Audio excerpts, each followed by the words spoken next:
Nessa live eu vou falar sobre se é possível você criar uma infraestrutura espalhada em vários data centers. Então, se você não estiver utilizando a computação em nuvem, ou nesse caso que eu estou falando aqui, a AWS, fica muito difícil realmente você fazer isso. Mas na AWS você consegue fazer isso aí. Então você consegue ter a mesma aplicação espalhada por diversos data centers dentro do país e até mesmo espalhada em regiões, em países diferentes, vários serviços. Antes de tudo, deixa eu explicar como funciona a infraestrutura da AWS, tá? Bom, a infraestrutura da AWS, ela é dividida em regiões. Então, nós temos regiões espalhadas por todo o mundo. Vamos dizer que isso aqui seja o globo, tá? E a AWS tem regiões espalhadas pelo mundo inteiro. Então, por exemplo, aqui em São Paulo tem uma região, que é a nossa região aqui da América do Sul, e por todo o mundo nós temos diversas regiões, eu vou mostrar agora quantas regiões são, mas nós temos diversas regiões espalhadas por todo o mundo. E dentro dessas regiões, nós temos as zonas de disponibilidade. O que são essas zonas de disponibilidade? São como se fossem data centers. Por exemplo, essa aqui é a nossa região, aqui da América, que é a região de São Paulo. Ela tem, hoje, 3 zonas de disponibilidade dentro dela, tá? Se você criar uma conta nova, só vão aparecer 2 zonas, mas tecnicamente ela tem 3 zonas de disponibilidade. E algumas outras regiões, por exemplo, na Virgínia, se eu não me engano, são 4, 5 ou 6 zonas de disponibilidade dentro daquela mesma região. E o que são essas zonas de disponibilidade? Essas zonas de disponibilidade, elas são como se fossem data centers mesmo. Data centers totalmente separados, fisicamente, logicamente. Então, você consegue muito bem ter, por exemplo, vamos que essa aqui seja a região da região de São Paulo, tá? Então, aqui agora é só uma região. Isso aqui é a região de São Paulo. E dentro da região de São Paulo, eu tenho a Z1, que é a zona de disponibilidade 1, a Z2 e a Z3. Então, dentro da região de São Paulo, tá? Dentro da região aqui da América, eu tenho 3 zonas de disponibilidade. Eu posso, de uma forma muito rápida, muito simples, eu posso criar uma infraestrutura, por exemplo, de uma aplicação web, onde eu tenho um banco de dados, tá? Eu vou desenhar fora o banco de dados. Meu Deus, sou muito ruim para desenho. Onde eu tenho um banco de dados replicado em 2 zonas de disponibilidade diferentes. Então, dessa forma, eu já estou garantindo a minha disponibilidade do meu banco de dados, porque ele está em 2 data centers diferentes. E eu posso, com isso também, criar os meus servidores, um servidor nessa zona, outro servidor nessa outra zona de disponibilidade. E entre esses 2 servidores, eu posso criar um balanceador de cargas. Eu posso criar um balanceador de cargas, aonde todas as requisições para minha aplicação, elas vão ser nesse balanceador de cargas, e ele vai dividir em data centers diferentes, de modo que se um desses data centers, uma dessas zonas de disponibilidade der problema, vamos pensar assim, ó, eu tenho meu banco de dados dividido na AZ1 e na AZ2, e eu tenho a minha aplicação dividida na AZ2 e na AZ3. Vamos que a AZ2, que é a zona de Evaluation Zona, tá? A zona de disponibilidade 2, dê problema, caiu a zona de disponibilidade da AWS. Isso é muito difícil de acontecer, mas vamos que isso aconteça, caiu um data center inteiro da AWS. Dessa forma, a minha aplicação não vai parar. Por quê? Porque o meu balanceador de cargas vai começar a jogar tráfego só para cá e o meu banco de dados vai começar a responder só por aqui. Então, dessa forma aqui, ó, a minha aplicação não cai. Eu tenho essa aplicação dividida em diversos data centers. Aqui eu estou falando do mesmo país, tá? Em diversos data centers. Mas eu posso fazer também de várias formas. Eu posso fazer uma forma que eu divido isso aí em regiões. Eu crio isso aqui numa região, São Paulo, e crio a mesma estrutura na região da Virgínia. E aí um outro exemplo é através, por exemplo, do DNS, eu posso fazer um failover. Caso caia uma região inteira, toda uma região da AWS, esse meu DNS começa a jogar o tráfego para a região da Virgínia, por exemplo. Isso eu posso fazer. Então, com a AWS, você consegue fazer, você tem a disponibilidade desses recursos para construir esse tipo de infraestrutura.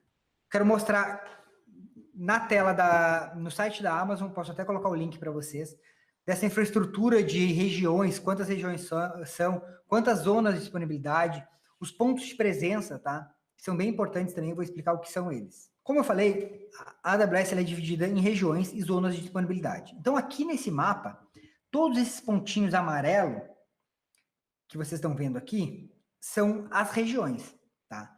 E esse número são o número de zonas de disponibilidade que tem em cada região. Hoje, a AWS tem 20 regiões espalhadas por todo o mundo e 61 zonas de disponibilidade. Então, são 61 data centers espalhados por todo o mundo. E esses verdinhos que vocês estão vendo aqui, ó, são as novas regiões que estão para ser criadas dentro da AWS. Um ponto muito importante é, se você olhar, exceto uma zona de disponibilidade aqui, uma região, todas as outras regiões, elas têm no mínimo 2 zonas de disponibilidade. Por que isso? Que é para garantir, para você poder garantir a disponibilidade dos seus serviços. Então, em qualquer região que você crie a sua infraestrutura, você vai ter no mínimo 2 zonas de disponibilidade. Então, aqui, por exemplo, ó, na Virgínia nós temos 6 zonas de disponibilidade, em Ohio tem 3. Eu vou passar rapidamente, ó, na América do Sul, em São Paulo, nós temos 3. E essas aqui são as que estão para ser criadas, Milão, Hong Kong, algumas que estão para ser criadas agora. Uma outra coisa que eu queria mostrar, eu não sei se vai dar para enxergar aqui nesse mapa, ó, por exemplo, aqui na América do Norte, fora as regiões, nós temos vários pontinhos azuis. Fica ruim de enxergar aqui no mapa, o mapa é meio pequeno, depois eu vou colocar o link e vocês dão uma olhadinha. Esses pontinhos azuis aqui, eles são os pontos de presença. Esses pontos de presença, eles têm como se fosse, por exemplo, aqui em São Paulo, na região nossa aqui, da América do Sul, a gente tem ponto de presença no Rio de Janeiro. Os data centers, as zonas de disponibilidade, são todas elas em São Paulo. Mas nós temos pontos de presença no Rio de Janeiro. Esses pontos de presença, eles rodam alguns serviços, como, por exemplo, o serviço de DNS da AWS roda dentro desses pontos de presença. Então, esse é um dos serviços que roda no ponto de presença. A CDN também roda dentro desses pontos de presença, mas tem vários serviços que rodam também nos pontos de presença, que é para garantir um cache. Esses pontos de presença são como se fosse micro data centers assim, da AWS, onde eles colocam lá alguns pontos de cache de alguns serviços. Então, o serviço de DNS é um que ele é espalhado, além das zonas de disponibilidade nos pontos de presença. Uma coisa importante também é que nem todos os serviços estão disponíveis em todas as regiões. E eu vou mostrar aqui para você alguns exemplos disso. A região da Virgínia, por exemplo, é a região mais completa. Então, todos os serviços estão disponíveis na região da Virgínia. Então, se a gente tiver aqui nas regiões das Américas, ó, o Alexa for Business só tem na região da Virgínia. O app Stream 2, que é um serviço muito legal, principalmente para quem trabalha com aplicação cliente-servidor, aplicações mais antigas, quer entregar isso aí para o cliente via browser, o app Stream faz isso muito bem, tá? Mas ele não está disponível na região de São Paulo. Ó. Ele está disponível na região da Virgínia e em Oregon. Então, se você quer usar esse serviço, é muito importante que você utilize uma dessas regiões, Virgínia ou Oregon.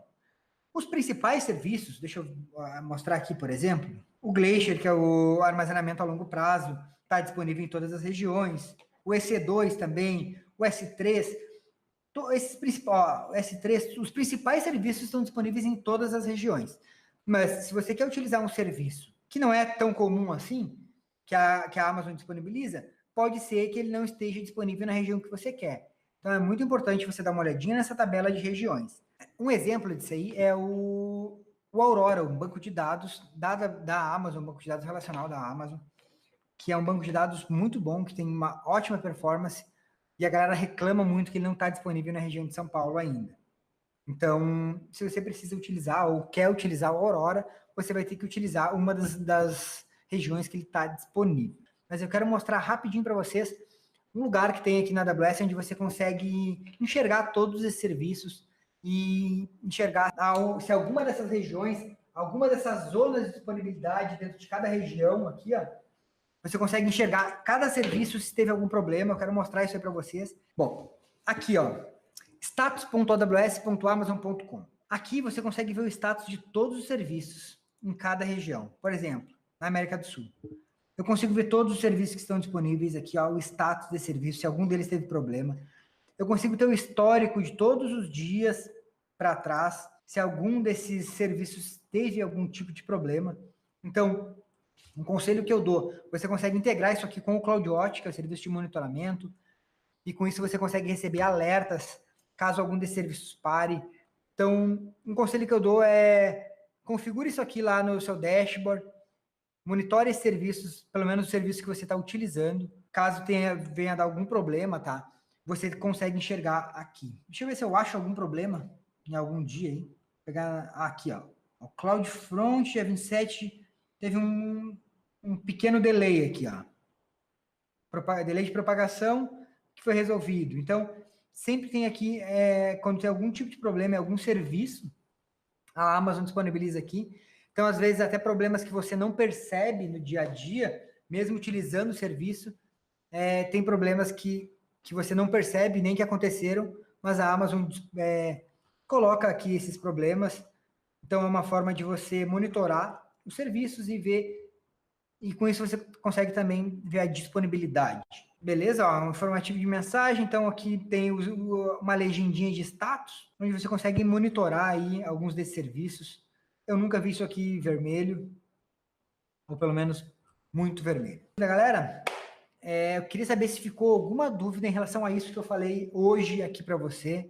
Se você tem alguma dúvida em relação a isso aqui, tá? Essa parte de regiões, zonas de disponibilidade. Isso aqui, na verdade, é o que faz a diferença na hora de você ter um projeto de sucesso. Porque você pode muito bem ir intuitivamente criando os recursos lá, e aí você vai ver, você pensa em criar isso aqui, tá? Com alta disponibilidade, cria, mas vai ver, criou tudo dentro da mesma zona de disponibilidade, porque isso aqui não é automático. Você precisa escolher. Então você acaba criando tudo, e aí você acha que está tudo com uma redundância, espalhado em todas as regiões, em todas as zonas de disponibilidade, desculpa, e na verdade você configurou tudo errado. Então, é muito importante você saber que isso existe, saber como configurar essas opções, tá? Para na hora de você fazer um projeto bem feito. Então, essa é a diferença daquele cara que vai lá, assiste um vídeo no YouTube, fica dando next, next, finish, e de vocês que agora aprenderam, que tem essas zonas de disponibilidade, essas regiões, que já estão entendendo todo o conceito, toda a infraestrutura da nuvem. Então, vocês já vão estar mais preparados na hora de criar um projeto.